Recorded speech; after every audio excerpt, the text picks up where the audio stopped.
Hello and welcome to another episode of the Trash Talk Podcast. I'm Mr. Midaf, Hollywood 6 from the Trash Talkers. How you doing? I am good, JJ. Again, an honor and a privilege for you to have me back on with you.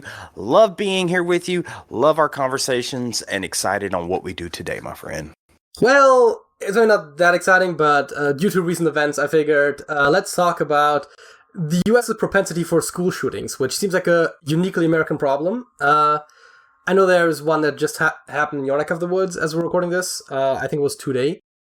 Yes. And so I figured just the general topic might be something worth talking about. I don't entirely know what our main angle here is, but maybe you know reasons. But before we even start anything, I want to personally say, because I actually know some of the victims, some of the people that were at this school, so I want to personally send my heart, my condolences, and my prayers are with everyone who was involved in this. So, guys, stay safe, and my prayers are with every person that was affected by this tragic event here in Georgia. But yes, man, school shootings have seemed to have been on a rampant lately, and it goes on so many different ways, bro. It could be like, is it about gun control? Is it about the way kids are parented these days? Is it about the teaching? Is it about, who knows what it's about? Is it about social media? I mean, there's so many questions you could bring up here. You could also bring up the question, should teachers be allowed to have firearms in their classroom? There's so many questions that are so divisive against so many Americans and with this particular topic. So I think me and you can go pretty deep here, dude. Yeah, I find it interesting. I mean, obviously, the obvious point to bring up is that the United States is the country with the most firearms in civilian hands out of any country in the world. As a matter of fact, it's the only country in the world that has more firearms than people. To be specific, firearms in civilian hands. It's worth pointing out, obviously the military doesn't count.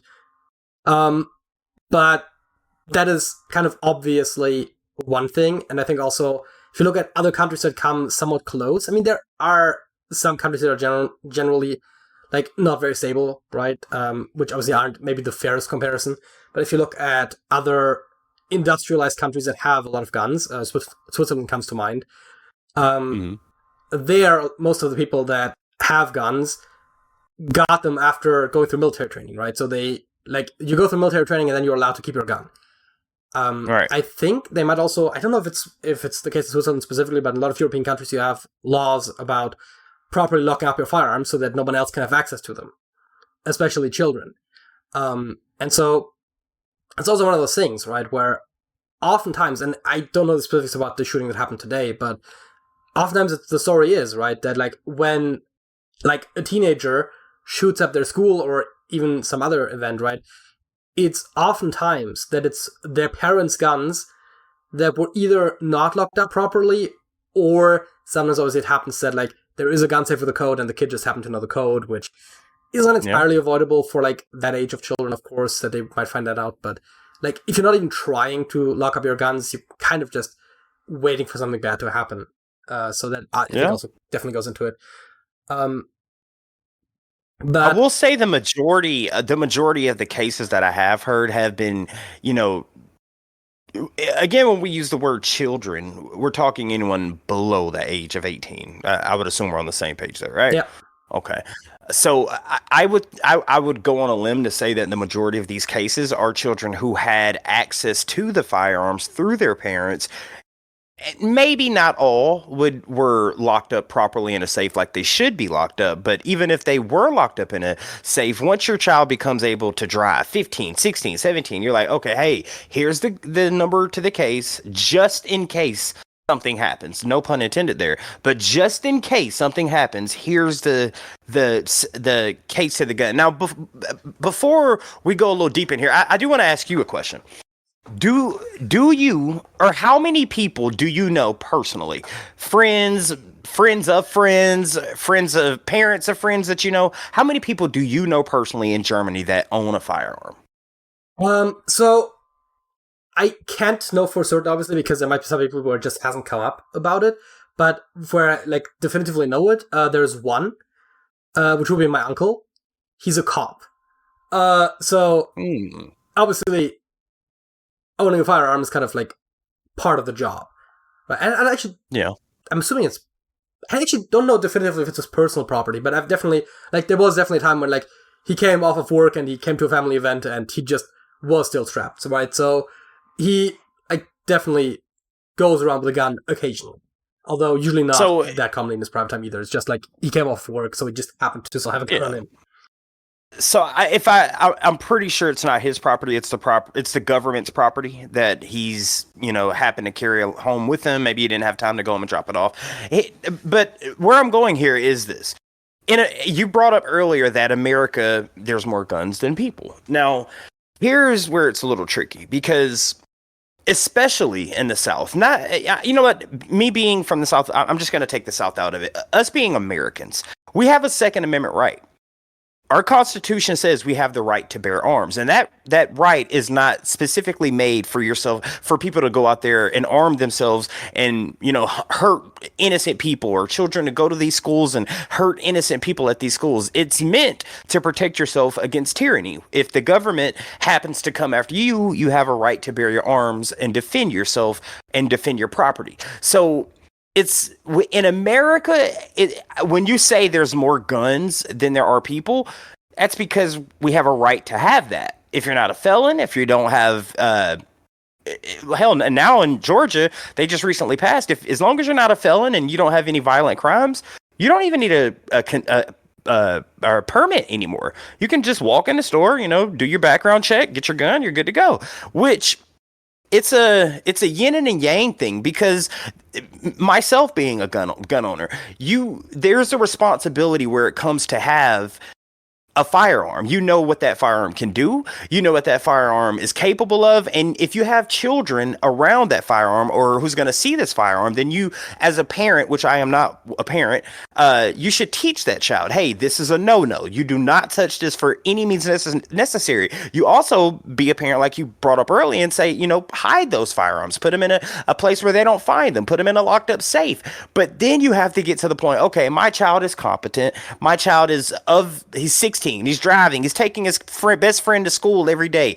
If just so happened he happened to be home and me and the wife or somebody's on vacation and he's there, I would like my son to be able to protect himself if something bad were to happen. So it's a yin and a yang thing. But then you have the incompetent people out there who just want to do malicious things to people out there and just harm people. Oh, I have a semi-automatic firearm at my house and I just want to go out and use it because you could blame it on video games, you could blame it on music, you could blame it on anything you want. But because they're not in the right mind of thinking of, hey, this is going to severely damage not only me, not only my family, but multiple family members out there that are going to be impacted by this stupid mistake that I'm going to make. So it's a balancing thing. It's like we want our right to have guns, because we want to be able to protect ourselves. We don't want to be told what to do. United States, the home of the free, land of the brave. That's what we live by. But at the same time, it's like by giving that particular case, there are some things that could go left. Yeah, I mean, it's interesting, right? I find it interesting that you don't need a permit for a gun because, you need a license to operate a motor vehicle. So why can just anyone have a gun, right? That seems... Because it's in our Constitution. It's our right as an American. If you're born on American soil, that's your right. Well, actually... here we go. The Second Amendment establishes the right to a well-organized militia. The right to bear arms has only been interpreted as an individualized right to bear arms. In the last 20 years, I think, it was the Roberts Court who actually decided that every individual American has a right to own a gun, specifically. Well, actually, it's still a right. As an American, if you're born here, you have a right to do that. And also, the question, I mean, yes, right, it is a right. But the question is, what should it be? Right? Because you can't just say, well, it's legal, therefore it's okay, right? The question is, if guns it's legal to drink alcohol. Right, it's legal to drink alcohol, but it's not legal to drink and drive. So that's what I'm saying. It's a balancing thing here, Well, yes, but I I mean, obviously, the problem always is access is a problem, right? Obviously, it's not legal to kill someone, but if you have easy access to guns, it's a lot easier, right? It's legal to kill someone in certain situations. Well, yeah, I mean, self-defense, some places allow assisted suicide, but yeah, obviously, sort of in a general sense, unless there are specific exceptions, self-defense is an affirmative defense, so actually, you would still go in front of a court, but yeah. So you want me to tell you a crazy story with that? You said actually you'll still go to court. Let me tell you a true story. A true story. I know that happened to a family of a friend or a friend of the family. Someone broke in their house, and in Georgia we have a stand your ground law. This dude broke in the house and he didn't want to kill them. He shot him in the leg. The dude kept going, had a firearm pointed at him again, shot him in the arm. The cop came and said, "You should have killed him." And he said, "I didn't want to kill anybody." The cop said, "You should have killed him." And he said, "Well, why should I have killed him?" The cop said, "Because now we have to treat this as a murder, quote unquote murder. If you murder either it was self-defense or a murder, you have to go in front of a judge. Now you have to possibly explain yourself when if you would have just killed this person, that person has no say so. We do see there's forced entry into the home. We do see that you have camera footage that this dude had malicious intent to come to your house and harm you. And some places around here preach, if you come in my house, you are going to die." So in a way, it kind of, you brought up a map earlier where it showed some states that were burgundy and had more, school shootings or killings per capita. Yeah, but for some reason, was it school shootings? Okay, yeah. But in Georgia and South Carolina, it's like, you and Florida too, I think, are the three states that have the stand your ground. Was like, if you come in my house, no questions asked. I am killing you dead, and I legally have the right to do that because I'm here to protect myself, my family, and my property. So a lot of times, it's weird to hear a cop say you should have killed him because it almost sends a message to everyone else. It sends a message to your neighbor and to your neighbor's neighbors, like, hey, if this person breaks into my house to try to kill me, then I have a right to defend myself. And that's a message. You sent a message to the community. Does that make sense? I don't think that's good advice. I mean, I can see, like, how on a practical level, like, yes. And, I mean, the question always is, like, well, how serious was he? Like, was it a joke? But, like, I can see how on a practical level it might be more beneficial for you. And I can see how maybe because of stand your ground laws, you might have been legally allowed to do so. With self-defense, usually you're talking about a proportionate response, right? So if shooting them, the intruder in the leg and then the arm, was sufficient to prevent him from doing more harm, then why should he harm the intruder more than necessary, right? So, even if, in that case, it might have been legal, again, right, as serious advice, I don't think, like, you should have killed him is necessarily good. I mean, as a joke, it works, right? Like, my driving instructor used to say, if you run someone over, then make sure to back off and run them over again, because if you kill them, that's you're gonna have to deal with that problem once, and if they get seriously injured, you're gonna have to, like, make payments to them for the rest of their life to keep up with their healthcare. Yeah. I mean, it's a bit morbid, right? But yeah, sure, but not actually, right? Obviously.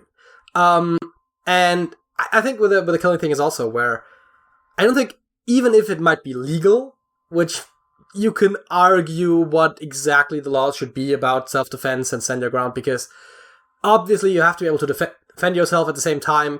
If you can solve it non-lethally, that should be preferred. At the other time, it's hard to argue, like, in that moment, how exactly you could have reacted, because not everyone will be able to shoot someone in the arm, right? That's a very small target. Yeah, well, Mike Tyson has a great quote: "Everyone has a plan until they get punched in the face." I say the same thing with guns. Everyone has a plan until there's a gun in your face. Yeah, right. That's an old military adage, I think, as well, right? Everyone, like, what was it? No plan starts contact with the enemy, right? It's the same idea. But yeah, no, I mean, obviously, I can see why, obviously, that should be protected. At the same time, I don't think it should be encouraged to kill people in self-defense if a non-lethal response would have yielded the same result, right? And also, right. In terms of the idea of having a gun in your house for self-defense, I'm not sure how necessary that actually is, because in close quarters, guns aren't necessarily much better than knives, for example.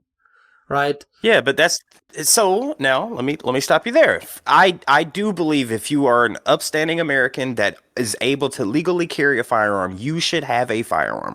Yeah, and hope so with me I'm not going to even put that out there, but I have my carry. I have there are certain type of bullets, and I have one bullet that's meant for because I don't want to harm anyone. I don't want to kill anyone. I don't want to hurt anyone. I don't want to do that. So the first bullet in my chamber is a warning shot, and then the second bullet is a different kind of bullet. So if you don't run from the warning shot, I've warned you, stay away. Then the second one is a more lethal shot. So I argue that yes, every person, if you are in the legal ways of owning and protecting yourself, by all means do it, but do it safely. But then that brings us back to the topic today. It's like, then what do you do? What is it by you having those guns? Does that contribute to all these school shootings? I mean, yes and no, right? I mean, I think this is probably different if you have children, right? Where you having a gun, if you don't have a child in the home,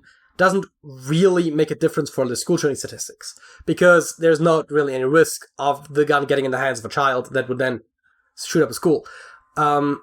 I do think the problem in the US is, and that's sort of one that is in some ways not entirely solvable, or at least on the short term, is that there are so many guns in circulation, right? Because I think your argument for owning a gun for self-defense makes some degree of sense in the States. I don't think it makes sense yes, over here. Everyone has a gun. Because if someone breaks into your house here, chances are their best weapon is a knife, right?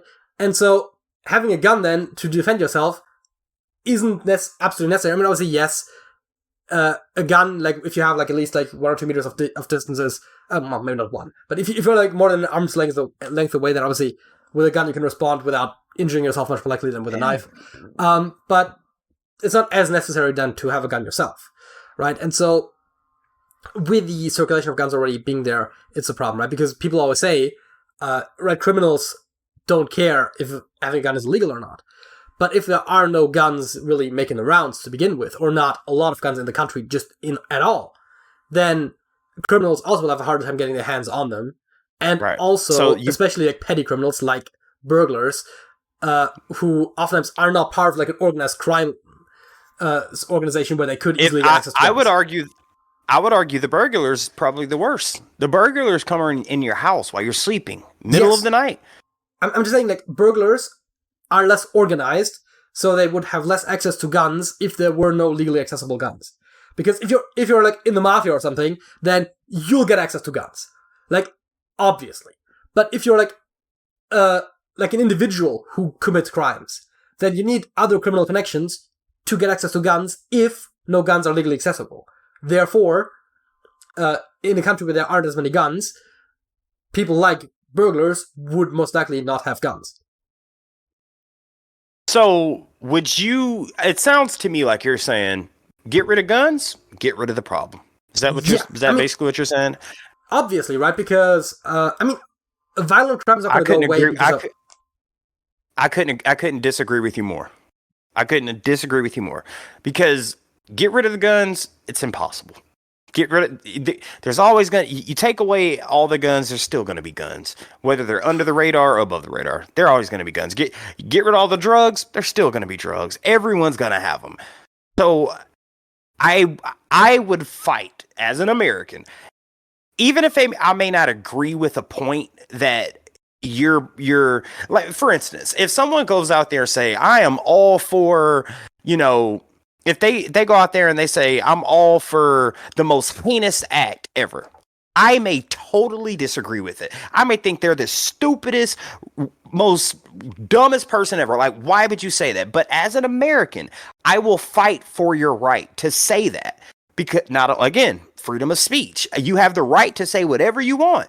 I may not agree with it, but I will fight for your right to say it. Same thing with the firearm situation.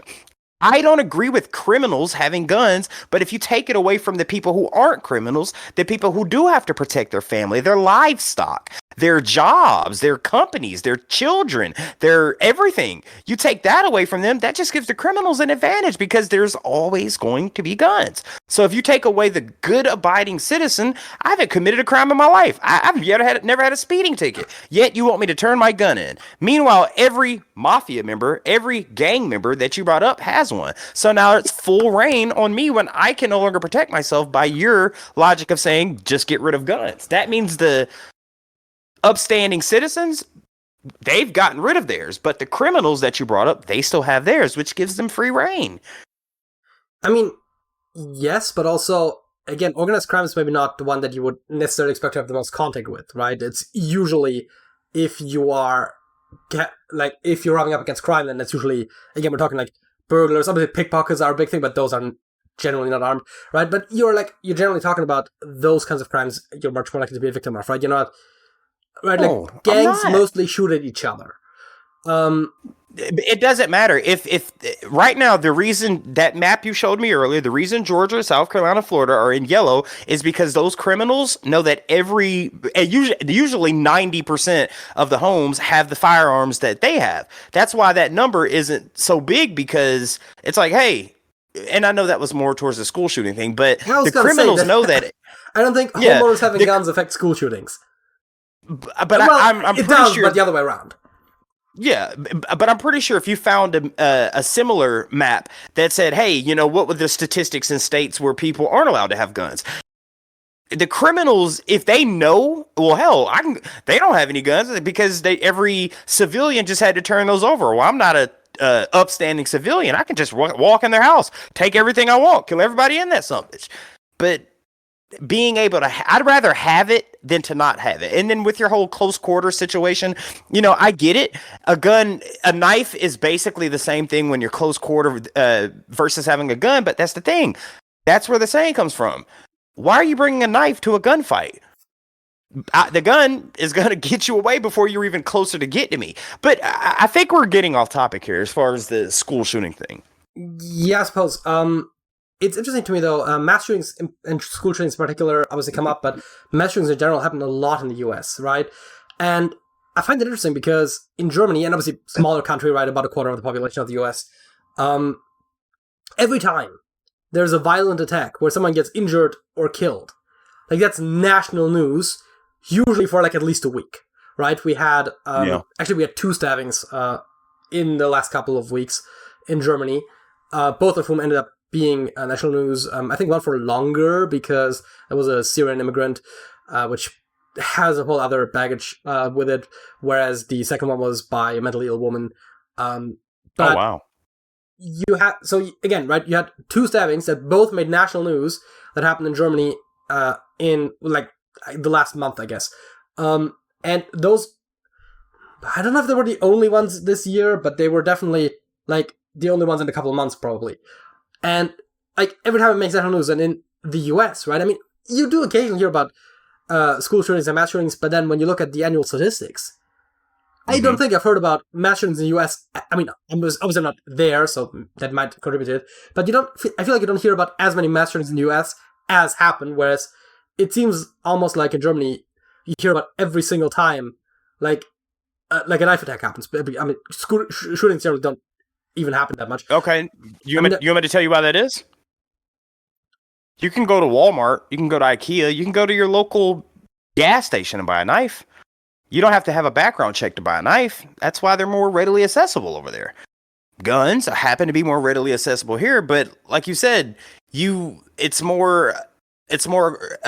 are more acquirable over there. Anyone can have a knife. Yeah, anyone. My point isn't that it was specifically knife attacks. My point is that like every time something like this happens in Germany, it's national news for a week because it's such an unusual thing to happen, right? We have, right. I mean, I don't know what the exact knife attack statistics are. Let's see. But I doubt it's going to be nearly... It's not even going to be close. Oh, for fuck's sake. What are you Googling? Knife attacks in Germany, statistics. And then I got fucked up with the cookies. Because it's a lot of cookies. If you're talking about national news, you're comparing apples to oranges here, man. America's what, twice the size of Germany? 4 times the population. I think it's a bit more than that area. If I'm being honest, you say national news, that's around the European area. I don't think I've ever seen a news clip from Germany where someone got stabbed. And I heard London is like one of the biggest places right now for like knife attacks, man. There's a lot of knife crime in London. That's true. Okay.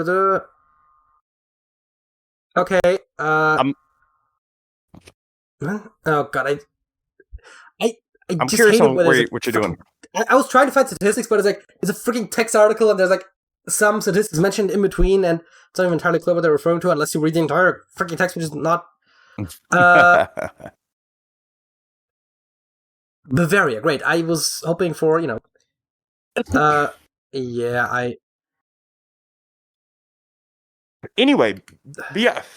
I mean, is this something that you're like needing to get out there immediately? I mean, I wanted to get back to the school shooting thing as to I wanted to ask you some questions if there were some factors that deal with school shootings in the U.S. And if you want to continue looking up your thing, by all means, go ahead. No, I think I can't find like a good statistic just like on the fly, which is what I was looking for. But I mean, also the only U.S. statistics I have at the moment are also school shooting related, so it's not gonna be like I can compare that because, I don't actually know when last time would have been that a school shooting happened in Germany, like at all. Like I think the last mass shooting in Europe that I heard of was the one in Sweden, like 15 years ago, whatever. But yeah, I remember that. Yeah, see, that's what I'm talking about, right? Like, okay, yeah, that was even, like, a lot of people died that I think even by US standards as, like, a very high casualty event, but, like, that is still talked about when it comes to, like, that is still, like, the prime example when it comes to gun crime in Europe, because not a lot of guns, not a lot of gun crime, right? It's rare. Which is kind of my point, right? Which is why gun control would obviously be the solution, or one of the solutions to school shootings. So let me ask you this then. You heard about this. You heard about this shooting that happened at the Georgia school today, right? Was that national? Was that international news for you guys today? I saw that on Reddit. I don't know if it had hit the news yet. Sometimes whenever there's something bigger, I think Uvalde shooting, for example, I think that one did make the news over here as well. But it might genuinely be that there are more violent crimes in the U.S. that make news here than in Germany. Just because again, there aren't that many violent crimes here. Do you think you guys get the news that happens in America about gun violence in school? Do you think that's because guns are not readily accessible to you guys, or do you think the media is pushing like, hey, look at what the U.S. is doing versus what we're doing? You know what I mean? What do you think that is? Why is Germany getting American? I mean, I get it if it's a mass crazy thing, but like if it's one or two, why do you think y'all are getting that? I don't think the smaller ones do necessarily make the news over here. It's just that I hear about a lot of them still because again, Reddit and stuff like that, where I end up seeing a lot of American news anyways, because obviously I usually go for Reddit. If I go on Reddit, I'll go on everywhere, right? So you secretly just want to be an American. That's all it is. That's a lot of American news.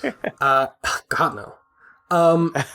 Why'd you say that? Why did you say God no? Why is that? What made you say it like that? We're just talking about gun violence. I haven't even mentioned health insurance. Like, dude, the US is like objectively the worst place in the industrial world to live.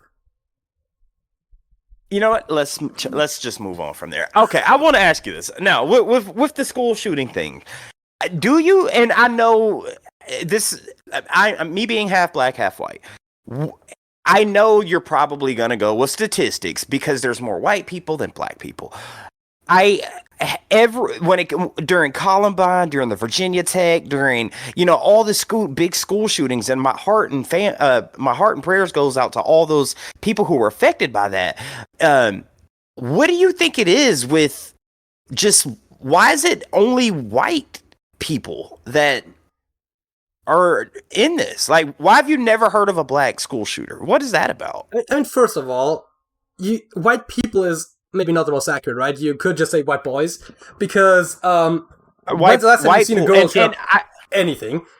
I could take you 10 minutes down the road right now. I could take you to Chicago and introduce you to this chick named K.I., who was... I ain't gonna say it, I'm not saying it never happens, right? But like statistically, especially school shootings, right, where we're usually talking about teenage boys, yes, I think predominantly, or probably not exclusively, there's probably like some counterexample, but definitely predominantly white, disproportionately white. And now, take white, the majority of people in America being white. Take that out of it. Or maybe that is it. Do you think that is just it? Is it just because there's more white people? I do think it's disproportionate. I do think there are certain things that end up aligning with a lot of those shooters, right? You have a lot of incels, which I don't know if incels are like a uniquely white phenomenon, but I feel like every time you hear about incels, they're always white. I don't know if that's a general thing. Although, given that incels tend to be kind of racist, it's probably predominantly white. I think there is... Why can't there be black incels? Or why isn't there any black incels? Again, I don't know if there aren't black incels, but given that the whole stereotype, like, oh, and then she'll end up with terror, right? Like, it's a whole, like, the whole incel, like, ethos is inherently a little bit racist. It's primarily misogynistic, but it definitely has some racist elements as well. So I think that probably also would make non-white people less appreciative of those movements. I think there's also this element sometimes, and I think this can start in teenagers for sure, is this sort of like the white resentment thing, where because the white what thing? You kind of resentment. Okay, it's this idea where as minorities get more rights, some white people feel like they are being disadvantaged, right? Like if you have affirmative action, some white people feel like chance have been taken away from them, right? And so there are some white people that end up going very hard the other way, right? That's where you get a lot of those very radical right-wing ideals. And some of those people then also end up becoming violent, right? I mean, I don't know about school shootings specifically, but I know there were some racially motivated mass shootings as well in the US, right? There was... there's many. But my question is why? One against like inceptions. I mean, again, right? Why? I think, why is it just white people? Why, or majority white people? Again, why is that? I think the white resentment is definitely like an aspect of that, where the fact that the world is changing and feels like they might be left behind, and especially like young white men, right, where you have both like the gender equality thing and then the racial equality and all of that. Like it feels like their position is like they are being taken down a peg, right? They used to be in sort of a privileged position that is sort of taken away from. It feels like they are being diminished, when obviously I feel like you should frame it more as other people being lifted up, but and I think that creates a lot of frustration that makes some people lash out. I don't know if that explains all of them, but it definitely explains some of them. Some of them. I totally get it. But now, with that, taking what you said, like, hey, the minorities are becoming more prevalent now, and now it's kind of pushing out the typical white man. But do you think it's something primal? Something primal in... Maybe not even primal, like when... See, you're not an American. It's kind of hard to explain it to you, but like, do you think it's something in a white man or young white man's head, like, who, just using the example you said, well, now I'm no longer the right one anymore. Why is that though? Like, why doesn't like, take back in the 60s when the civil rights movement was going on, when black people were pushed and treated like crap, they never went out and shot schools. They never went out and harmed. And if they have, it was such a small piece. And if they did, it was for, and I'm not advocating for anybody to do this because of skin color. I've always wondered, like, is it something in the brain of a race that says, hey, I don't, it's hard for me to explain this, man. Yeah. Especially to someone who's not American. I don't think there's like a sort of biological element to that, but I do think first of all, I don't know what it was like back in the civil rights era. That's like 6 years ago at this point. But also, they were always treated poorly, right? So the thing that is happening with some of those white people these days is less that they are powerless or they're in an inferior position, more that they feel like their position is being diminished, right? Where for black people in the civil rights era, the situation wasn't great, but it was coming up. At worst, where it always was, and at best, slowly improving. Getting better. I think but why shoot up a school because you're becoming what another race once was? Why can't we all just be equal? Because at one point you were more superior than another person. Now that you're coming down, why do you feel the need to go shoot up a school? Like, why do you feel the need to go hurt innocent people because we're just being equal? We're all just being the same. I mean, I'm not saying it's justified, right? But there's this idea that as like again, right, you get into like the affirmative action sort of stuff that like opportunities are being taken away, and there is this narrative that gets spread around in right-wing circles, especially where they're saying that white people are almost being treated like second-class citizens, which obviously isn't true, but that is an idea that gets spread. And then if you see like one instance of like something being done that is positive specifically for black people or specifically for women or whatever, then, and you've heard the narrative before, then that like in your mind it solidifies that, and then that kind of amplifies that, and some people just maybe inherently like have some like egotistical or violent tendencies, and that just happens to be what triggers that, right? And so, I mean, obviously, a lot of school shooters are also victims of bullying, for example, so they maybe aren't lashing out at society, but just specifically at their bullies. Although, in that case, I don't know how the racial elements would work. There might be some element as well where I feel like... Black people get bullied too? I mean, yeah, that's what I'm saying, right? So if it's just bullying motivated, I don't think there's inherently a racial element to that, although you could maybe argue that... black people maybe get raised slightly differently, where that's what I think it is. That's what I think it is. Because of some of the stereotypes, right? Like the angry black man and that sort of stuff, that they are intentionally raised to be more passive, like lest they be seen to fit into a negative stereotype, right? To where they have to be extra careful, right? You learn not to confront police, right? You like learn to like not go against authorities because of the hold on, you're crossing that racial line now. You're getting close to that racial line.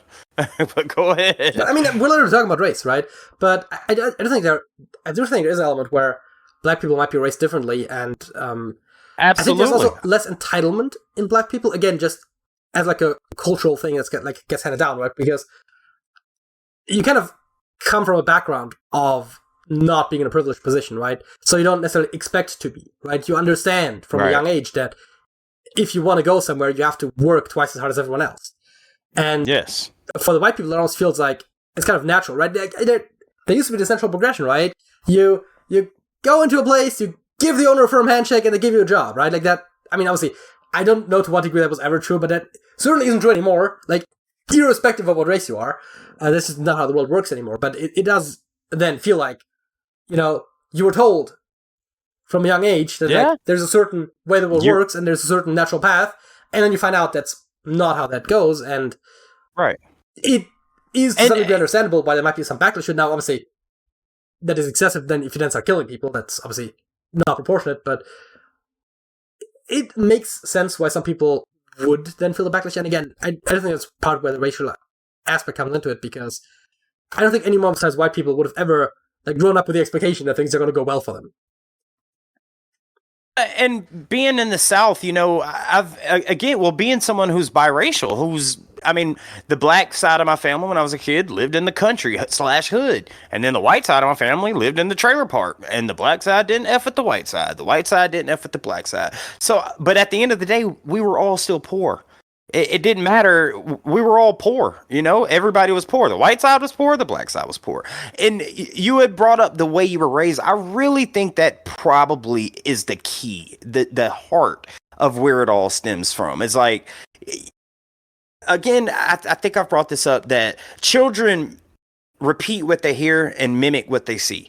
So like I don't think it's possible to be born racist. I don't think it's possible. I don't think it's possible to be born sexist, or that's taught behavior. Children mimic what they see and they repeat what they hear. So when you were raised a certain way, it's like, this is how it should be. This is how it was in my day. This is how it was in my parents' days, my grandparents' days, and this is how it should be in your days. You don't know that until you're taught that. And then, like you said, some people may get out there and get this complex where they're thinking, well, because I'm a different color than you, I'm from a different background than you, my people once owned your people, and now your people happen to be coming up. So I feel a need to take this into my own hands. That could be one small, minute aspect of it, but then it could also be mental health. Could also be, I don't want to, oh, damn it. It's even hard to say that because I don't want to isolate one group of people. Just black people have mental health. Asian people have mental health. Middle Eastern people have mental health. Every person is the same. We're all equal. We all have mental health. We all go through things. We all have, triumphs and hardships that we all go through. But for some reason, it just feels like the most heinous crimes in America, and again, it could be from a majority aspect, are the half of my side of my family. And I don't want to put this off as like I'm just saying it's all white people, but for what we get portrayed as in the media, what we see in the media, it's always, hey, Dylan Roof walks into a black church in South Carolina. These two white kids did this. You never, or maybe the media is just not posting on it. Maybe the media doesn't want to do that. I don't know. I was going to say there might be an element as well where, statistically speaking, people are more likely to kill people of their own race. That is in large part because communities tend to be to some degree race segregated, right? Not strictly anymore, but still there are a lot of white neighborhoods, a lot of black neighborhoods, right? So just by proximity, it makes sense that, and obviously, I mean, a lot of individual killings also happen for like personal reasons and stuff. But if you're black, chances are, actually, it might work better the other way around, but like, if you're black, there's a good chance that there are a lot of other black people at your school, whereas if you're white, chances are your school is almost exclusively white, right? And so then the victims, therefore, presumably, oftentimes have the same skin color as the perpetrators, and it's obviously well known that there is a bias in reporting towards white victims, right?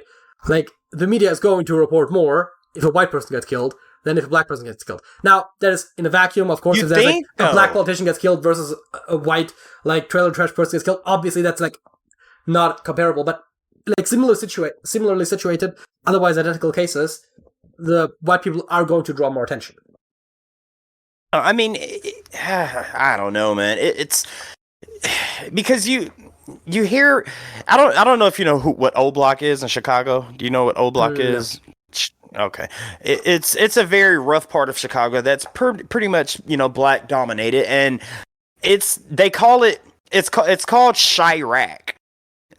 called Chicago. It's in Chicago, but they call it Chirac, and the reason they call it Chirac is because it's a literal war zone. It's like war down there, and or up there, and the cops aren't even. They're so used to the people of color killing other people of color so much at a rapid rate. If I'm not mistaken, you probably could Google this. I think Chicago or St. Louis or Memphis might be in the top 3, but all 3 predominantly black cities. And it's like the cops don't even care. They're like, hey, go. We know what's going to happen. Go ahead. Keep going. Wipe yourself out, which in a way is kind of effed up too. But then it goes back to the point you said. If you take away guns, I don't think that necessarily fixes it, because there will always be guns. Always. I mean, yeah, the problem is that you can't just like take away guns now, right? The problem is you would have had to not bring in as many guns to begin with. Now, over time, those things do work, right? There was I think there was like a sort of like a partial ban or whatever in California for a while, and most of the guns that were in circulation in California were older, right? And older guns tend to not be as deadly. Like, I mean, obviously, like, you shoot someone with a gun, they die, right? But not the same fire rate. You can't kill as many people in one go. You have to reload more often. And so there were fewer gun deaths there because there weren't as many newer guns in circulation. Now, obviously, it's easy-ish to bring guns across state lines. So obviously, you would have to do that on a nationwide basis, something like that. You have buyback programs to try to reduce the number of guns that are already in circulation. But what you would have to do is you'd probably have to make some laws to restrict access to guns in the future and try to get the guns that are in circulation out of circulation. This is the kind of thing that, if you want to do that, will take time, and it's probably not like politically feasible in the US because there are a lot of people that are very insistent on their Second Amendment rights, and obviously you would have to change the law. The South will be the last to take the last to give up their guns. There was actually a thing. It was like turn in a gun, get like you turn in your gun, you get like a certain amount of money from like the I can't remember what state did that, but they were like, if you turn in your gun, you get a certain amount of money. Yeah. And they thought it would work, but no, it wasn't, man. And dude, it goes so much deeper. You could look at it from a monetary point of view. You could look at it. This is a true fad. You know about the crack epidemic in the 80s, right? Yes, vaguely. All right, so there's stories out there that in urban in certain neighborhoods where majority black, majority Mexican, brown people, that literally that kids would walk into like abandoned places and there would be barrels full of guns, barrels. And do you know who Freeway Rick Ross is? The real Freeway Rick Ross that was. You don't know who Freeway Rick Ross is? He was basically one of the biggest cocaine dealers ever, but it turned out he was getting the drugs from the government, from Ronald Reagan. He was getting the drugs from Ronald Reagan to sell to his other people. And the reason he's out of jail now is because he was able to prove, hey, the government were giving me this drugs in some way to help the Contras. Long story.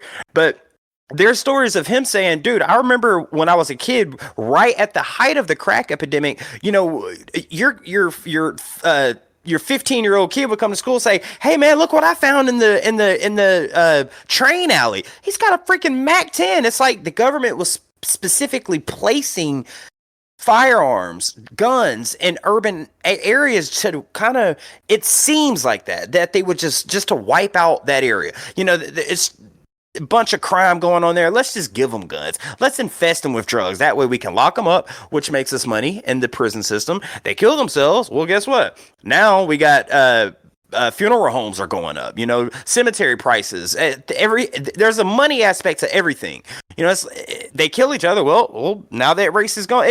There's so many conspiracies around the crack epidemic and all that. But ultimately, dude, I can speak as a Southerner, as an American. I don't think it's ever going to go away, but there has to be a way that we need to control these school shootings. I really believe there has to be a way to control it. And honestly, I think it might not be a bad idea to let some teachers be qualified to take courses, do extensive background checks to be armed in these classrooms, because it's getting to a point now where it's almost becoming an epidemic. Yeah, I don't think the solution to gun violence is more guns. How do you fix it then? What is your best? You being a German who's never probably shot a gun in your life, what's your solution to this problem? Well, I mean, you'd want to reduce the access of guns, right? So, how do you do that?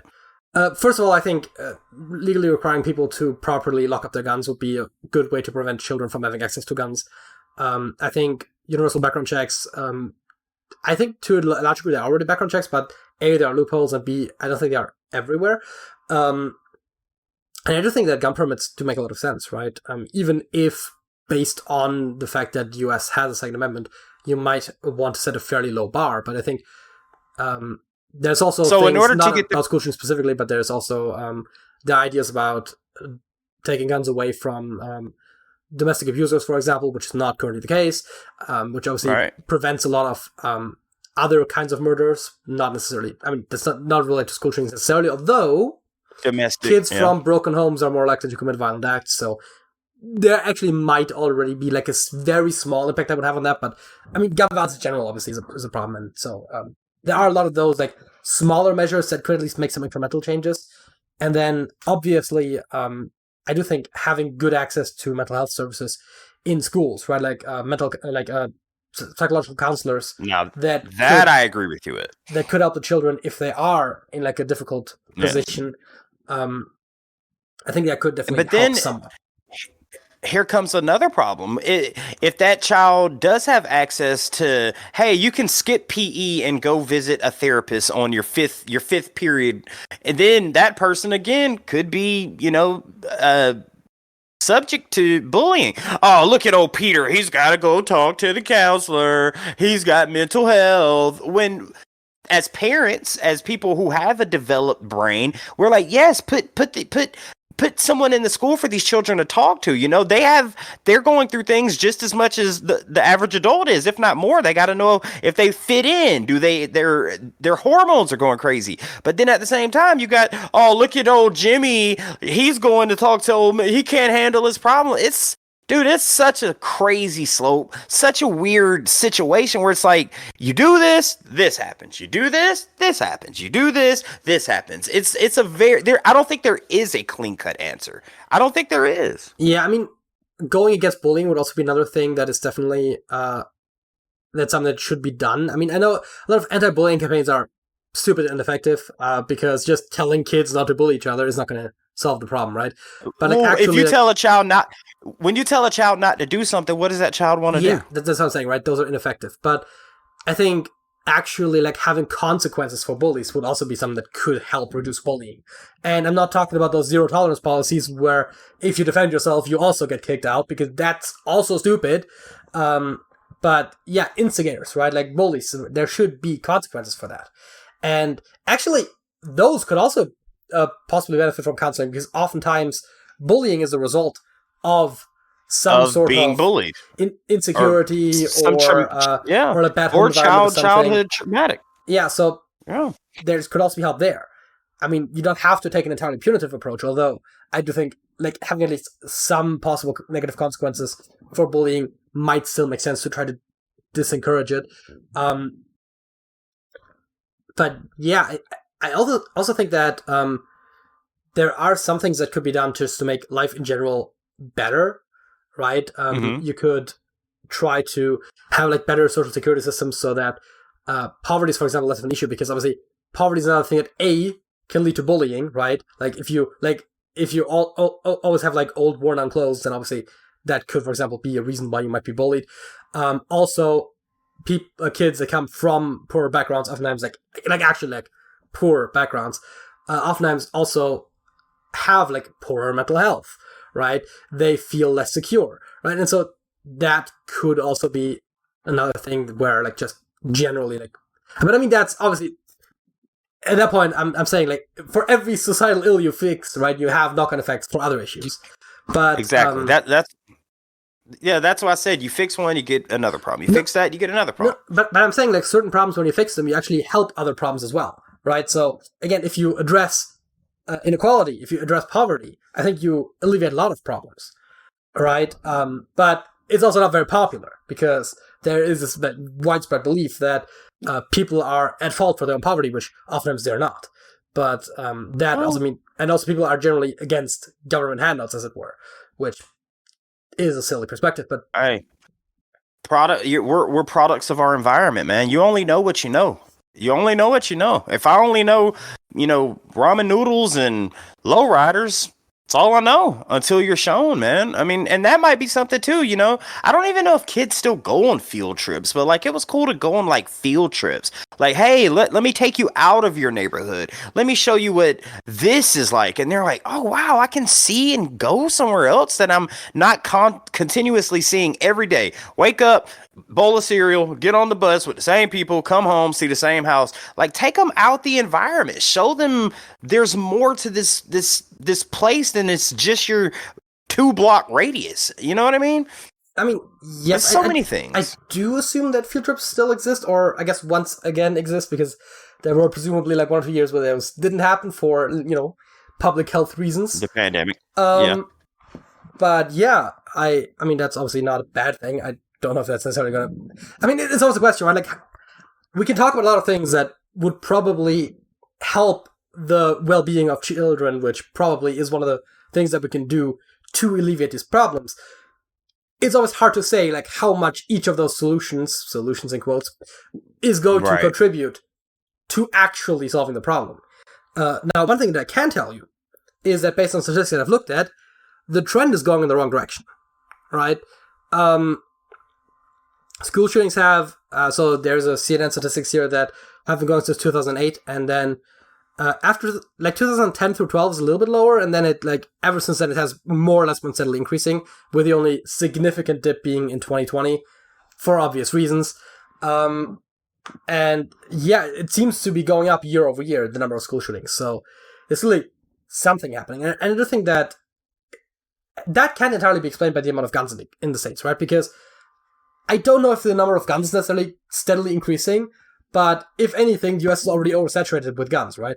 More guns at this point, like, it doesn't really make as much of a difference. I mean, I guess if there's more people having guns, yes, but a lot of those guns are also accounted for by people that have, like, huge gun collections.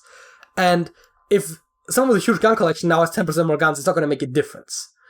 And so I don't know. You only got two hands.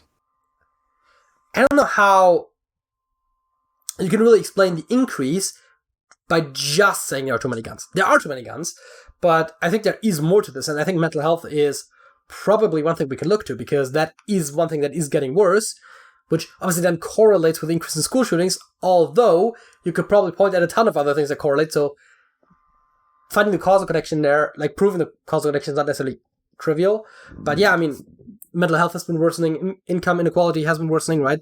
So there are a lot of things that could be indicators for this that we could maybe fix, and then that might at least take down the rates again to, I mean, if you went back to 2008 levels, you'd have about 18 school shootings in a year, which sounds like way too much to me. That's still crazy.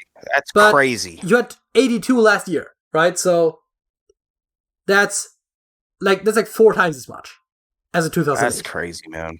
So there has to be a solution. There has to be something we can do to at least lower those numbers, man. Yeah, and I right? hope it happens soon.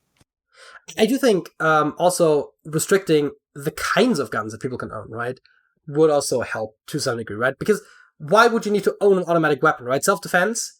Like, well, you can't own an automatic weapon in the United States. You can own a semi-automatic, not a fully automatic. Yes, right. So that is true. There is a federal ban on automatic guns, but the Supreme Court also recently overturned the ban on bump stocks, which effectively convert a semi-automatic weapon into an automatic weapon.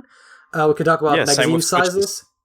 We could talk about firing rates. See, now you're getting into semantics here, man. Because when you go bump, oh god, man, how deep do you want to go with this, dude? Because I'm an avid shooter. I go to my range, and I like to try new guns. I like to try shotguns. I like to try ARs. You know, a lot of assault rifles. I like to try different pistols. You know, but at the end of the day, it's my right to have it. I mean, I'm not one of those ones who's going to go out there and, you know, leave my gun around children. And I don't know, dude. I don't know. I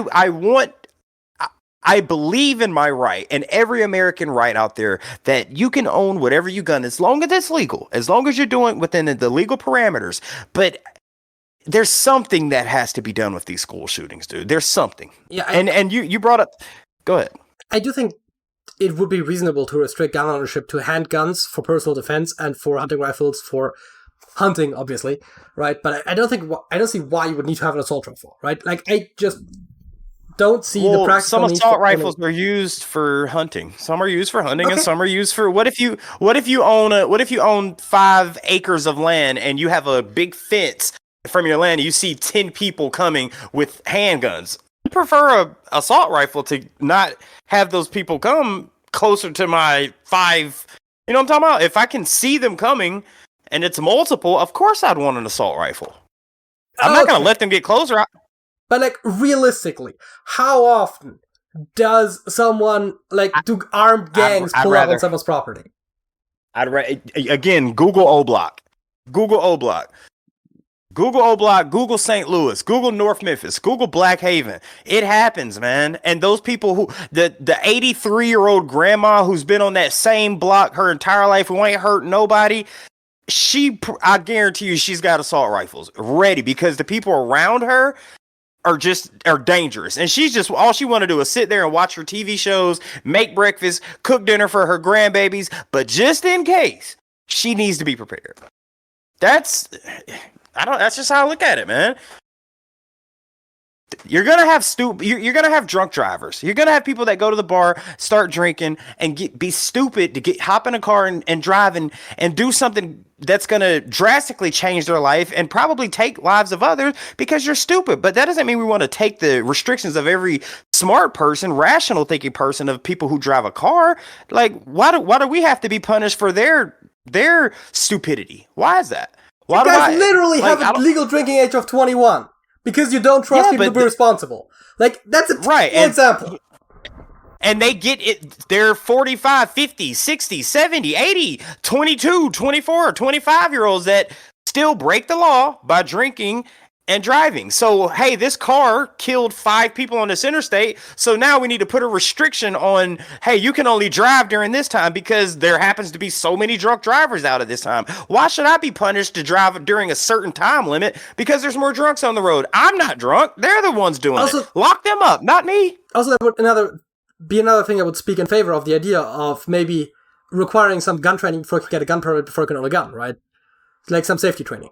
Because you need to do driving, you need to take driving lessons before you can drive a car.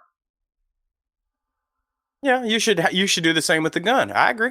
I agree. Maybe that's another thing we could do, right? Like gun safety training, right? You learn, yes, you have to show that you have some basic shooting, like you can actually like hit a target, and you have to go through like a course where they teach you like how to properly store guns, so that people hopefully will actually properly store their guns before they can actually buy guns. That would be a start. It wouldn't solve the problem, but it might help. I could tell you a story right now that's actively happening at my job right now where I'm not even gonna speak on it. Let's just move on to the next side. I don't want to bring that one up because that one's a little close to home. Well, what is your fact of the week? All right, JJ, this one is an intro. We went pretty long on that one there. Yeah, I noticed. All right, let's see if we can make this one a little quicker here. Okay, all right. Did you know that people used to say prunes when taking pictures? Here's a little backstory. So in the 1840s, it was considered childish or immature to smile for pictures, so it became popular for people to say prunes instead of cheese in order to keep their mouths shut or mouths taut. And actually, the first documented pictures in the United States where people were smiling was actually in the 1940s, which is crazy. And I thought about it for a minute. I'm like, if you look at like, people in the 20s, it's like they're all like, and it's towards the 40s, 50s, you start seeing smiles. And it's like, it's crazy that we say cheese, you want to seem lively and happy in your pictures, and you want to show off your good looks or whatever. But back then it's just like, no, we just need a picture. Yeah, I'm assuming what I mean? It goes back to, I'm assuming that goes back to the traditions, right, where like it used to be portraits, right? Like painted portraits is how you would see people, right? And those would usually be like a very stoic, regal sort of thing. And then you have photography, right? And it's not like people own cameras, right? You would go to a photographer to have a photo taken. And often you'd have to stand still for long periods of time, right? And you'd have like maybe one family photo. And yeah, I think when photos became more commonplace, that probably changed. Have you ever seen the movie The Others? Have you ever seen that movie? No. So there was a movie, it's called The Others, and it was like this haunted house with like this like 3 generations of family died in, and it started like from the late 1700s to the early 1900s, and they would have these Polaroid pictures of everyone, and they would all take a family picture. And in the picture, they're like, yeah, no one's smiling. This just doesn't seem like a happy family. And they're like, and the movie took place, I think, in the like 2005, 2006. But it was like, the spoiler if anyone hasn't seen it. But after looking at all these photos of these people just sitting there like this, and they were like, wait, these people aren't smiling because they're unhappy. They're smiling because they're dead. And they were just sitting there. And it's crazy because, like, when you see an old time picture, doesn't it give you kind of a creepy, like almost a weird like vibe? No, or is that just me? Not necessarily, although there is a thing where in like very old pictures, back when you had like longer exposure times, it's actually a thing where families would take pictures with recently deceased loved ones. And if you see a picture where like everyone's face is like a little bit blurry, except for one person, the person whose face is the clearest is dead. because they didn't move during the exposure time of the picture, Right. whereas the living people did move. So that is actually like, Oh. I mean, it's not a guarantee. Maybe someone did actually manage to stay very still, but like generally speaking, that's how that often has happened. So like one or two faces, well, usually one face is like very clear, while the other ones are a bit smudgier, is because that person is actually dead.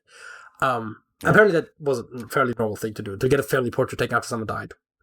Sounds a bit morbid to me, but then again, I mean, you guys also relate differently to dead people than we do. Oh, God, it is what it is. What's your fact of the week, JJ? Have you ever thought about moving to Alberta? Alberta, Canada? Yeah. No, haven't. Never crossed my mind. Alberta is the only province in Canada, as well as one of the few places in the world, that is free from Norwegian rats. Since the early 1950s, the government of Alberta has operated a rat control program, which has been so successful that only isolated instances of wild rat sightings are reported, usually of rats arriving in the province aboard trucks or by rail. In 2006, Alberta Agriculture reported 0 findings of wild rats. The only rat interceptions have been domesticated rats that have been seized from their owners. So yeah, it's illegal to own rats in Alberta, and every time they find rats, they like go to the absolute furthest to try to eliminate them. So there are more or less no rats in Alberta. Every now and again, one will wander in, but they'll quickly be taken down. Wow. Alberta is one of the few places in the world that doesn't have rats. JJ, I know you know this. I'm sure many trash talkers here watching this, but my biggest fear are rats.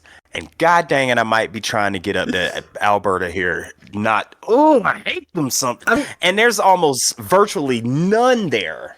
Yeah. Wow, that's interesting. That is why I asked if you had any interest in moving there, and also why I specifically chose this fact for a week that I had you on.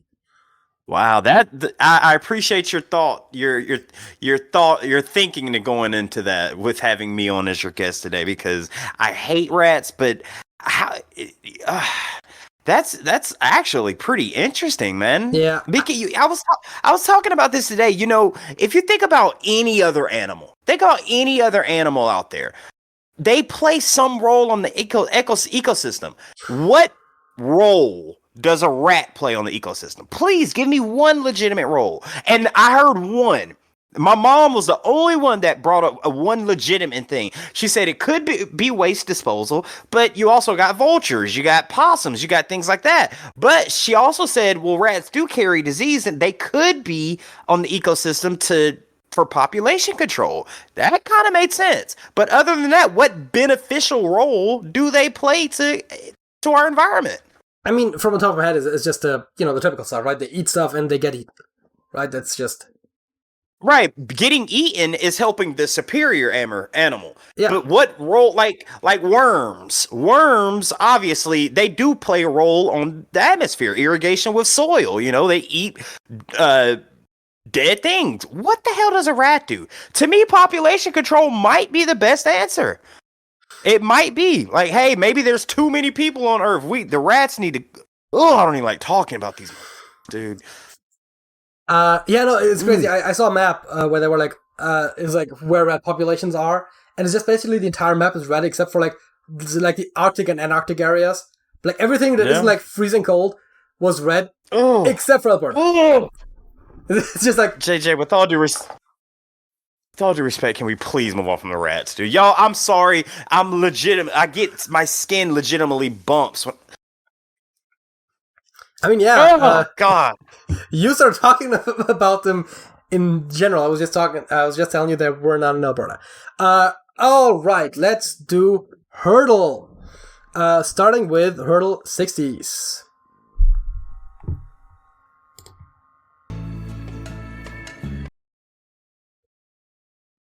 Huh. Nothing off the top. You? Yeah, me neither. Sounds like every hula. So like what? I didn't acoustically get that. Every like Hawaiian hula dance. Oh, yeah, I feel like I got nothing.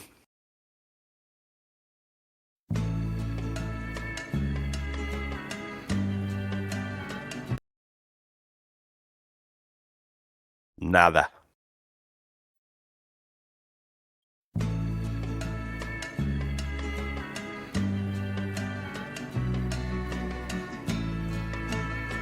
Oh, wait a minute. 9.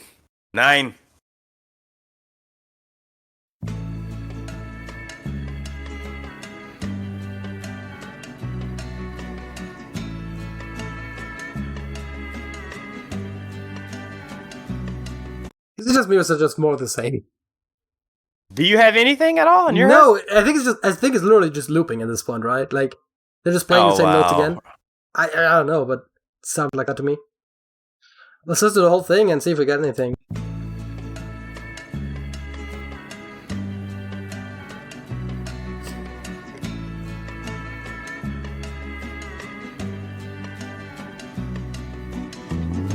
Lay, lady, lay, lay. A good song. If I'm being honest, sounds like a good song, but I'm not recognizing the voice or anything like that. You? Yeah, me neither. And normally, whenever they start singing, especially in the older songs, I like to just type in what they're singing. But what do you say, lay, lay, lay, lay? Like like what are we just going? Like is it L-E-Y? Is it L-A-Y? Is it? I got nothing, So I guess I got nothing, bro. Just skip it and see that was "Lay Lady Lay" by Bob Dylan. Wow!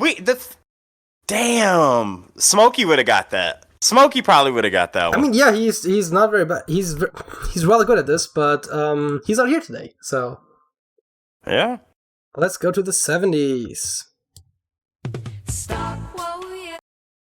Oh, Mr. Postman, yay, that's it. Wait a minute, Mr. Postman, hey. Is the title just Mr. Postman? Wait. I think. Wait Please, a Mr. minute, Postman by Carpenters. I think that's it. That is indeed it. Wow. On the first note. First 2 seconds or whatever, yeah. That's Wait a minute, Mr. Postman. Quite good. Thank you, sir. Next up, the 80s. That's every 80s song. I was gonna say, that sounds like most 80s songs, yeah.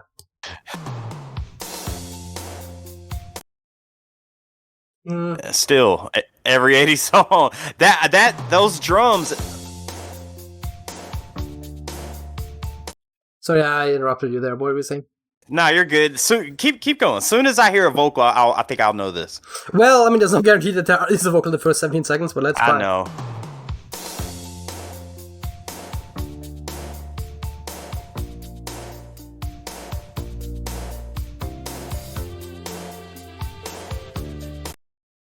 Damn, that actually just threw me off more. I was thinking Madonna for a minute there. Wouldn't have been where my mind necessarily went, but I do think she had some that sounded like that. The problem with Madonna is that, problem in terms of identifying stuff, I guess, is that she did actually go through, like, very distinct sounds. Like, she's not one of those artists that always sounds the same. Madonna's one of my favorite artists of all time, so that's fair enough. I enjoy. Wouldn't quite put it that high, but she's definitely... She had a few good songs, and she's very versatile, so... Madonna's a beast. Let's hear it. Yeah, let's listen to the full thing. I was just... Didn't want to play the whole thing because I wasn't sure if the change helped you, but it did not.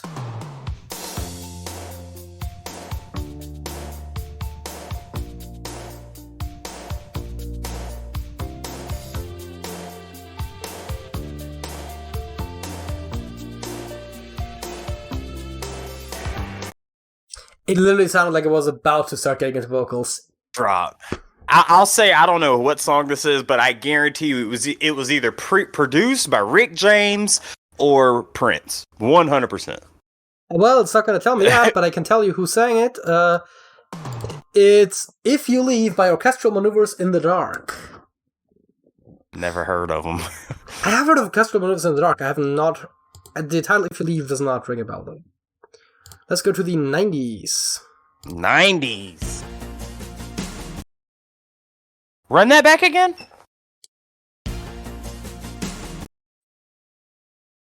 Damn it. I don't know. It still seems very generic to me.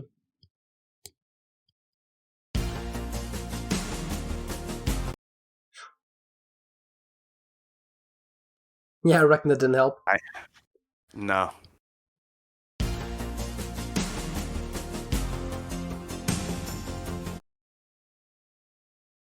Come on, they got to give us more than that, man.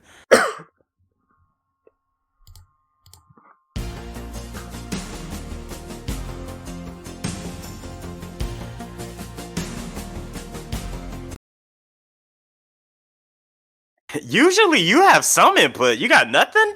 I don't know. I have no idea. Me neither. I think you are still usually better at this than I am, though, but I don't have anything in this case either. And the worst part is that, given that this is the 90s, there's a risk that I'm not going to get any today, but let's see. Oh, that's right.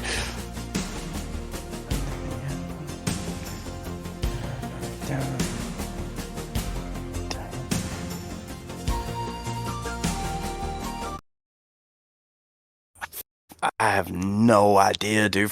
I know it's not, but for some reason, Bruce Springsteen is popping in my head. But I'm sure it has nothing. I mean, even if you typed it in, I wouldn't know what to even look for. Yeah, I mean, I that's not really an association I would have had, but we can double check really quickly. Springsteen. We have Human Touch, Streets of Philadelphia, and Better Days. I'm fairly certain it's not Streets of Philadelphia. I don't know about the other two. I have no idea. Yeah, let's just skip. Yeah, let's skip.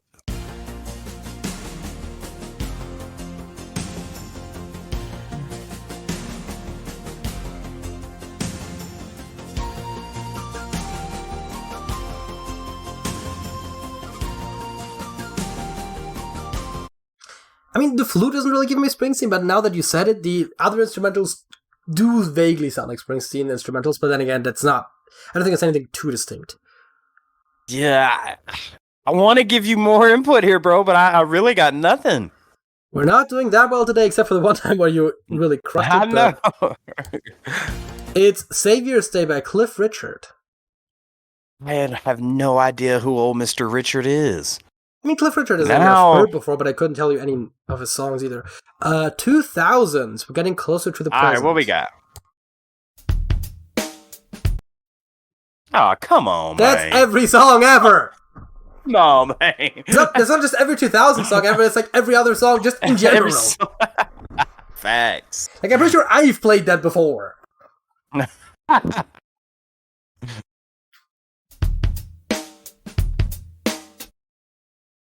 Bruh.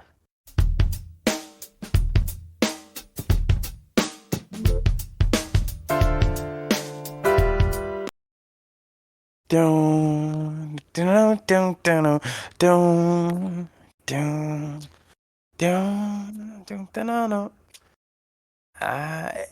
it's like Maroon 5.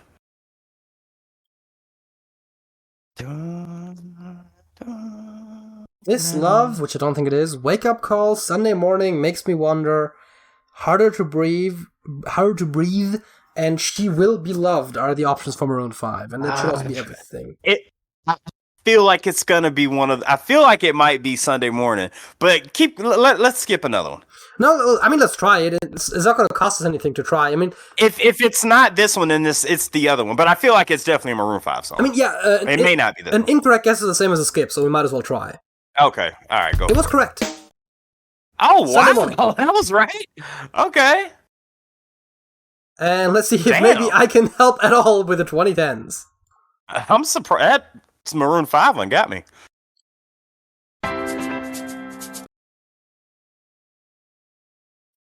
Not from, like, one sound, no.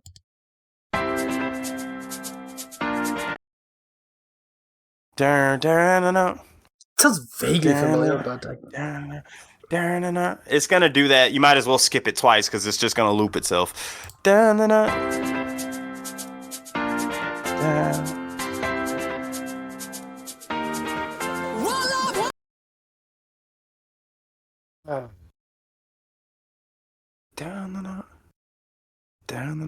You got something? No.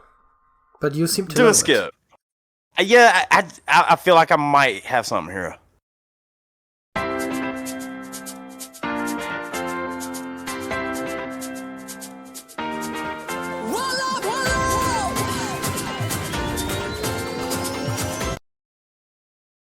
Damn it, that just threw off what I thought it was. Oh. I mean, it's giving me Eurodance vibes, but that doesn't necessarily help limit it at all, even if that is true. Yeah. Because there's like a million different artists there as well. A million. Yeah, I guess let's listen to the whole thing and see if that helps at all. Let's see what we got.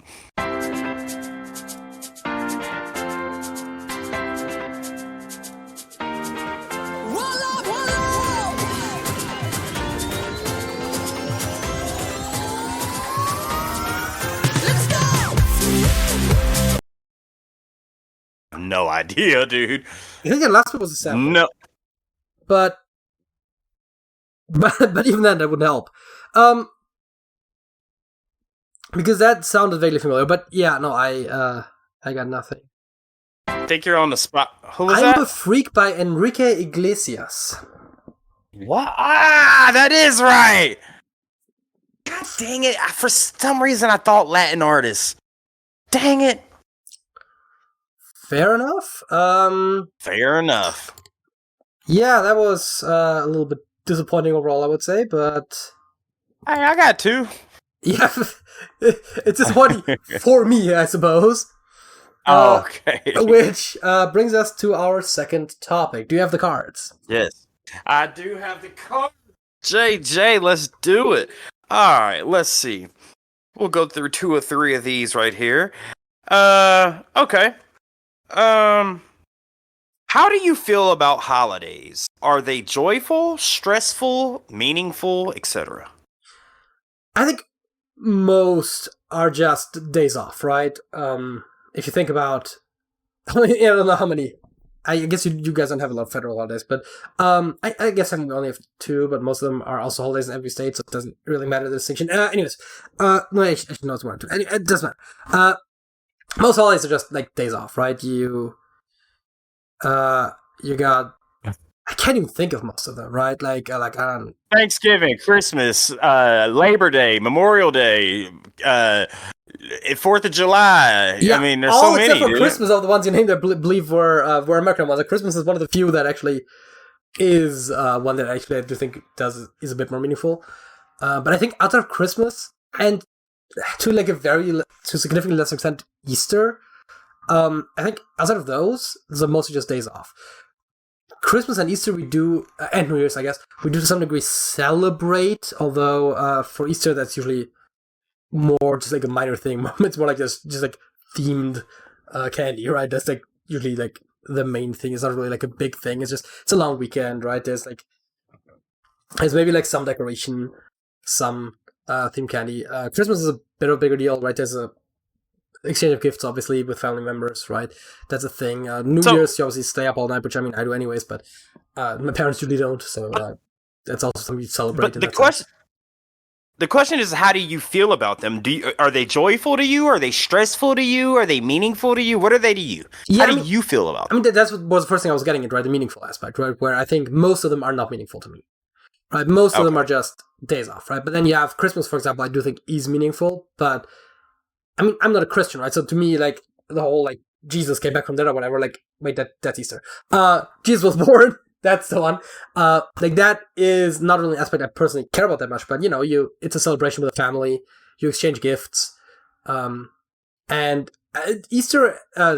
Christmas and New Year's kind of go together to me a little bit as well, because usually, we'll be going to the family holiday home, right? And we'll celebrate Christmas there, and then we'll also celebrate New Year's usually, and we'll be there for like a week effectively, which is the distance between Christmas Day and New Year's. And you know, that's fun. That's good stuff. I do enjoy that quite a bit. Most other holidays I don't particularly care about. I mean, it's nice that there's like a day off of work / school / whatever is going on in your life, but otherwise, yeah. So it's not really meaningful.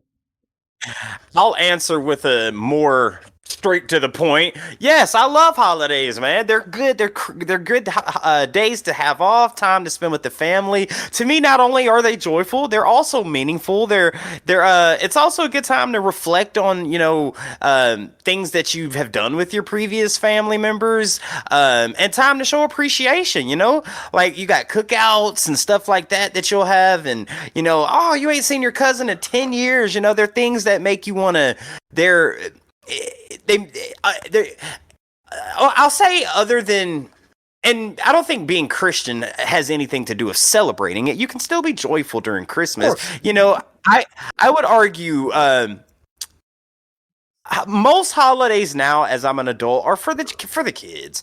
You know, you get the kids the presents on Christmas. You know, you have the Christmas dinner. That's for the adults and stuff like that. Easter, you do the Easter egg hunts for the kids. So it's cool to see, you know, everybody not worrying about work. You're with your family. You know, you're out there doing the festive activities. You know, eating the big turkey and the big dinner on Thanksgiving, and you know, popping firecrackers with the kids. So to me, it's more of a thing for the children, but it's also cool to, you know, be around family members you haven't seen for a while. So for me, I would say holidays are not only meaningful, but they are very joyful and relaxing as well. Yeah, is what I would say. We tend to not really do as much of like the extended family thing.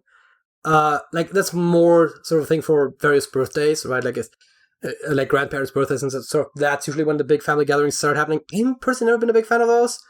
But yeah, so like Christmas and New Year's, for example, is usually mostly just like me and my parents, maybe like one or two family friends or something. That's usually like, it's usually like a bit of a smaller affair, but I actually prefer it that way. Okay, moving on to the next one. JJ, how do you deal with difficult emotions? Anger, fear, sadness, etc. How do you deal with those emotions? It's gonna sound like such a bad answer, but I feel like I don't really experience strong emotions all that much. And I know it sounds weird, but I mean, I probably haven't felt like strong anger since I was a teenager, right? The last like What about love? Majorly, wait, love? Yeah, that's an emotion. Like romantic love? I haven't really experienced that. I mean, that like doesn't have to be familial love, romantic. Familiar love, I think for me that's just, I don't know, just like an undercurrent, right? It's just like those are the people you want to be with, right? Like that's sort of, but I feel like it's not like something that you like that actively experience. I feel like I'm just not a very emotional person, right? Which makes it very easy to deal with my emotions. Really. God damn, I feel like you kind of need to show your emotions a little bit when you're doing what we do, right? I mean, I'm not. I wasn't talking about not showing emotions. I was just talking about. I feel like I don't feel them as strongly as people always talk about. Like I don't know. Like I'm just not very emotional, right? And so that then obviously also means that the emotions that I do feel are fairly manageable because they're not that strong. Let me ask you this: when you watch like certain movies that hit you, like do you get a little tear sometimes, a little tear jerker? Rarely. It has happened before, although TV shows mostly than movies, because TV shows, movies don't give you a lot of time to get invested in characters, although it has happened. But like, I don't know, I've maybe cried about movies or TV shows in total like 3 or 4 times, like in my life. Yeah, man, there's been I don't know if it's just me like lately, dude, but there. Half a dozen, okay. But yeah, with me, man, when it comes to emotions, each emotion is different.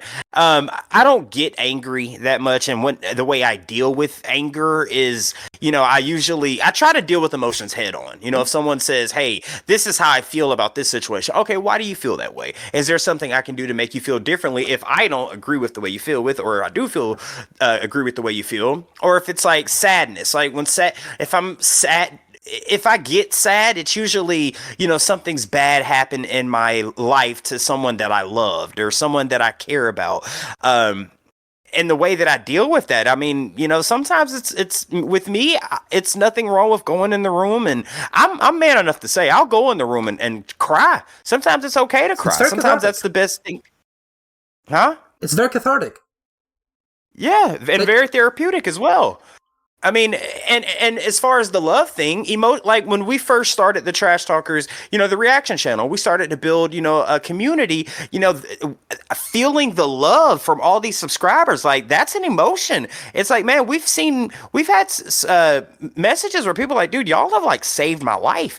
The way that I deal with those emotions, it makes me happy. It makes me like, me just sitting here speaking, listening to music that people tells us, like giving an insight on that song and just putting my transparency out in my life, showing how transparent I can be with. I have cried on camera. I've laughed on camera. I've been mad on camera. I've shown my emotions. And I feel like when you show your emotions to other people, it makes them emotional, whether it be a good or a bad way. Emotions are a part of life. So I know you may say you're not really an emotional person. Just saying that in itself is an emotion. you're not saying you don't have emotion, but you have them. I just don't think you put them out on display as most people would do. And Smokey's kind of like that. Like Smokey, he's not the kind of guy to put like, hey, I love you. He's not that type, which is fine. That's who he is. Me personally, if I love somebody, hey man, I love you. Keep doing what you're doing. If I don't like something that's going on, I'm like, hey, I don't think you should be doing that. That's just me. I deal with emotion head on. That's how I look at it. Yeah, I mean, I feel like a lot of these emotions you're talking about are also not ones that you really have to deal with, as the question put it, right? It's just you experience them. God. And that, like, I don't know, like dealing with them right now, you're being emotional. You're being emotional right now. Dealing with emotions kind of sounds more like you're suppressing them, or you're pushing them away, or you're changing them, right? Like, well, no. Why does it have to be that? Why can't you deal?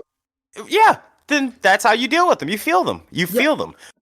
But that's what I'm saying, right? Like, I feel like there's no specific like dealing with them that's really necessary, right? You're just experiencing them, and you go along for the ride.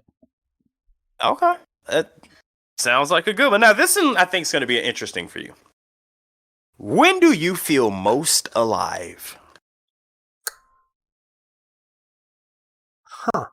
God, dude, give me something here. Come on, man. Give me some personal. When do you feel most alive? Give me something, man. I mean, I guess hanging out with friends, like, having fun, like just having a good time. That's probably the most alive in a sense that I feel. Okay, so you think that brings out more like does that, when you hang out with your friends, does it bring out like more thoughts about like, oh, that's cool, maybe I should look into this more? Like, do they give you more like things to check out, or put things in your head that makes you want to go like experience or more, or go research certain things? Does that make you feel alive? Is that what you're going at?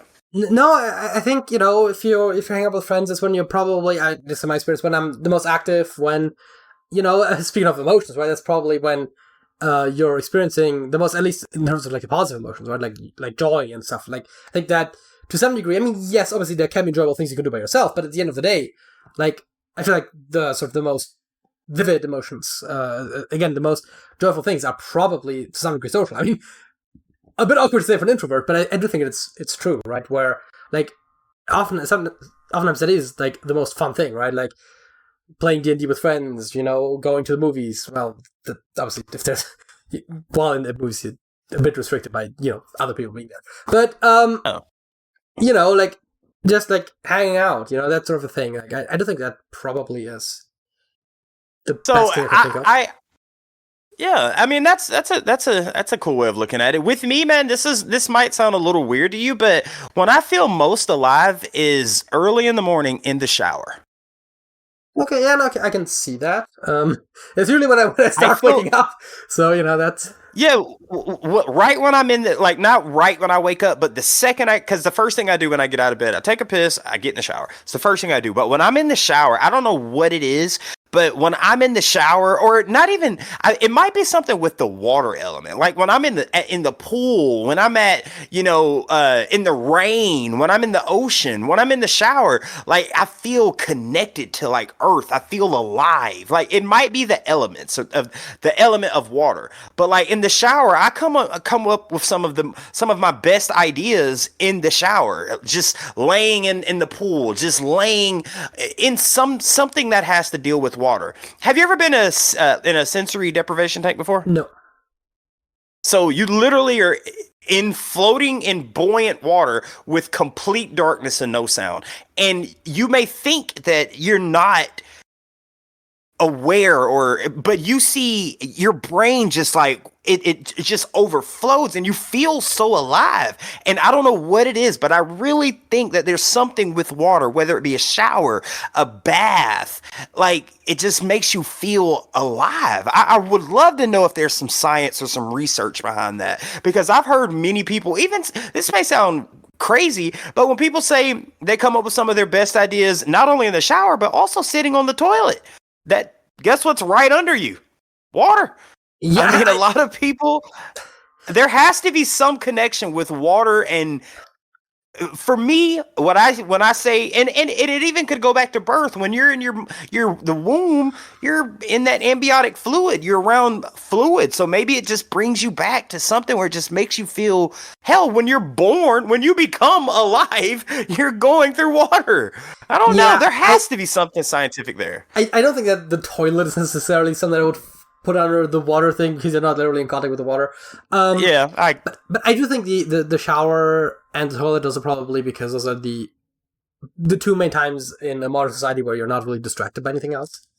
Right? Yeah, So, no phone. You're just, I mean, there's nothing better when you're just sitting in there and then you just let that steam hit you and then you start thinking, oh, I could do this today. I got to do that today. Oh, this would be cool if I did this. I need to call this. To me, that's when I feel like I'm the most alive. I mean, so in the shower, right, it's the thing that you're not distracted. And also there has apparently been some research suggesting that the sound of the shower is like just in the right frequency range for like the white noise that is supposed to be like stimulating your brain.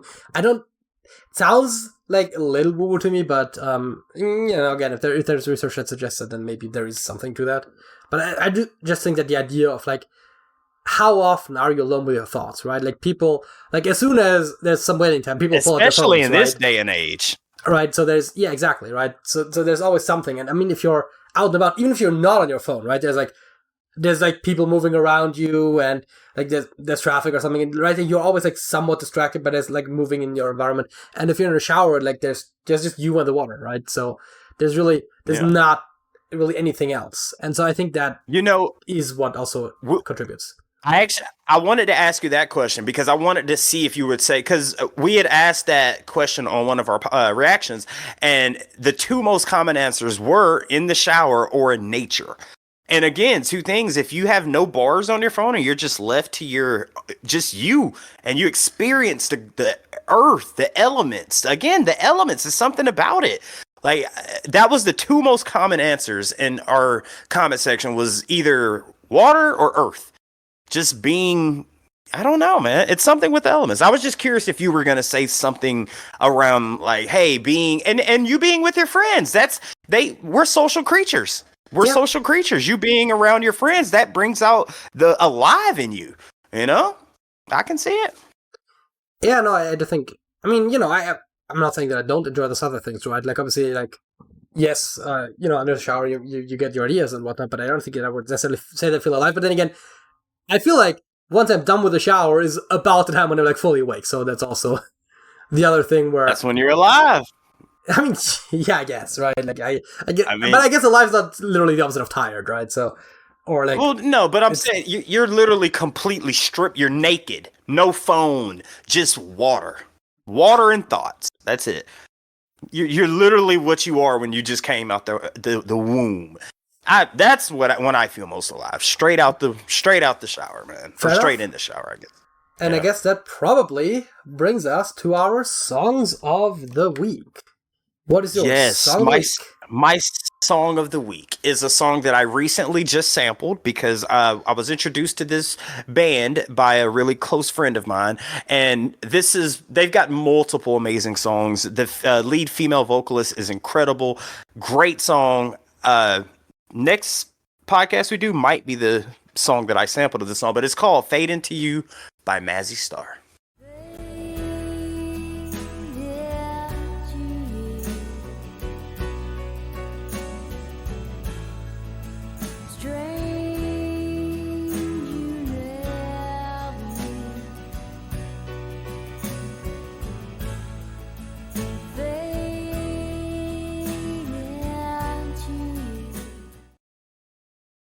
Amazing song. I think it's strange that you. Yeah, no, it's quite good.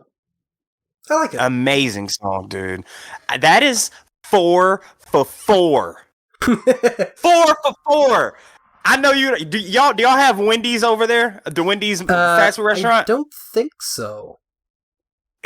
At Wendy's right now, they have a special called the 4 for 4. You get 4 items for $4. And god dang it, I just hit another 4 for 4 with JJ on songs I think you'd F with. But this song is so good, dude. Mazzy Star is an amazing band, dude. Great song, dude. Yeah, it's interesting. I'd never heard of them before, but the song's quite good. Oh god. So I guess that brings us to my song of the week. One that you probably have heard before. It's not that obscure, but it's "Word of Mouth" by Mike and the Mechanics.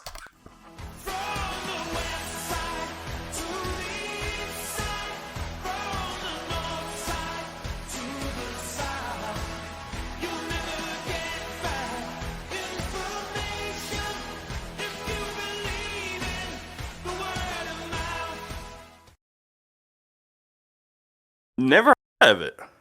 Really? Never heard of it. I thought Who was this by, Mike? Mike and the Mechanics. No, never heard of it. Interesting. It's a little bit older. Couldn't tell How you did exactly you how. find this song? How did you find this song? I know your parents ain't listening to it. How did you come across this? Of course, my parents would listen to that. Like that. That's honestly like a lot of my music taste comes from my parents. Actually, like they listen to like a lot of like the sort of like 60s through 80s sort of pop and rock music, and I don't know if like that is specifically like necessarily a song that I would listen to, but yeah, we used to listen to a lot of CDs of older music. We listened to the oldie station a lot, right? And that's just where a lot of the music I like comes from, and this is one of those. This is just over there, like when y'all just turn the radio on when you're driving, is it majority English speaking music, like American music? Yeah, really? Okay. I would say so. I mean, it's probably like I don't know, is like 70-30, 60-40, sort of like English and German. Wow. And I mean, probably not exactly because there's obviously like some fraction that is neither, but it's definitely, I would say, especially if you listen to the oldie stations, which are like, I mean, sad that actually does differ a lot as well, but like there's, I think one oldie station we listen to that's pretty much exclusively like English language songs. There's another one that does definitely also have older German songs on occasion, but it's definitely still more leaning towards the English ones heavily. I think sort of the pop stations are maybe like a little closer to 50-50, but probably not quite either. What's the most popular song in Germany right now? That's in German. I would have to look that up. Let's see. I could look it up too. I just figured you know off the top of your head. Let's see if I can find the. Okay, I have to. I'm curious if you know the song. Official German charts. Bauch, Beine, Po by Shireen David. Oh god, that sounds. Do you like know that song?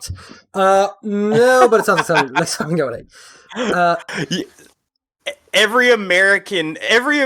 Okay, let me not speak for every American, but I think most people who would be in my circle think that when every German turn on their radio, the only thing that plays is Rammstein. It's the only thing. We just think they play Rammstein over there 24/7. 24/7. I would argue that they, like, at least in like those other regular pop stations, which is probably the most common, they probably don't even play that at all, because they tend to only play like pop music, like maybe like every now and again like a rap song, like some softer rock songs, maybe like occasionally like a hard rock song, but like metal is not really played on the radio that much. I mean, I'm sure there are dedicated stations for it, but sort of your regular local radio station is probably not going to play that. Yeah, and then again, how many? I don't know how it is over there, but not many people will even listen to terrestrial radio anymore. I mean, you listen to radio in your car, right? That's one of the main places you would listen to radio. No, I don't, and I don't know anyone that does. No, I think car radio is still fairly common.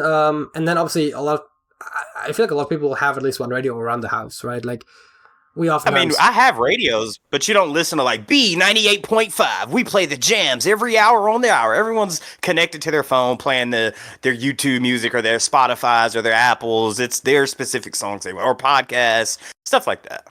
I mean, I can't speak to the general populace, but I mean, the radio stations still are around, and that's. I mean, when we turn on the radio, that's usually that would be the local radio station, actually, 98.9. But like you get in the car right now. Are you turning on the radio, or doesn't your car automatically connect to Bluetooth?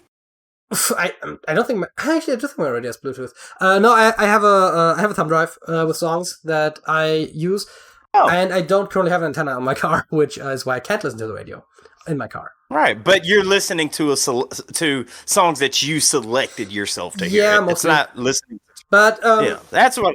usually during meals, for example, we'll just turn on the radio in the kitchen, and that'll be just on the local station. What'd y'all have for dinner tonight? Did y'all have dinner tonight? What'd y'all have? No, we don't. We don't really have dinner like family dinner. We usually it's just sometimes breakfast and usually lunch. No Wiener Schnitzels today? No. What is a Wiener Schnitzel? It's a sausage, right? No, it's a schnitzel. I mean, what even is there even an English word for schnitzel? I'm not sure there is. We thought it's a sausage, ain't it? No, it's more like a. I mean, well, once it's more like a steak. It's not really like a steak either. It's a piece of meat. Let me Google Wiener Schnitzel. Cutlet. Wiener It says as one of the possible translations, but schnitzel is apparently the main translation into English. Huh.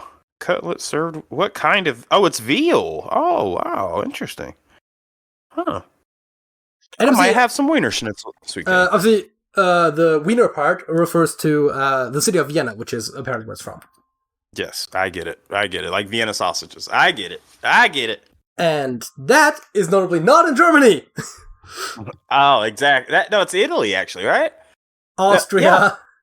Austria. It's That's right. literally the capital of Austria. Austria. Sorry, us non-Europeans aren't familiar. Quick, capital of Utah. Go, Utah. Go. I don't know that right now. Come on, quick, capital of Montana. Go. Don't know that one either. I know Come some on, state quick, capitals. capital of Virginia. Go. I feel like I should know that. Quick, capital of Georgia. Go. Atlanta. Quick, Tbilisi. where's Washington, Sorry. D.C.? What did you say? Tbilisi. Tbilisi? It's the capital of the country, Georgia. Shut your... Man, in this damn podcast. Come on with it, man.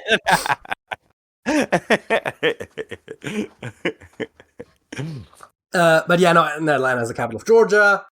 I know All right, one some. more. Where's Washington? What state is Washington, D.C. located? That's a trick question. The District of the District of Columbia is in fact a territory, not a state. There you go. Although it was taken from territory from Maryland and Virginia, although I believe one of those states has since gotten its territory back, which is why it's not a perfect square anymore. The DMV area, yes, sir. Absolutely. Yes. So, I believe that does in fact bring this episode of the Trash Talk Podcast to a close. So, if I get to check out the Trash Talk, things in the description below. Also, like the video if you enjoyed it, subscribe to the channel if you haven't already, and leave a comment if you have something to say, or join us in the description below. Hollywood. Hold on, my bad. Hey, mama. She said it. That's it? That's it.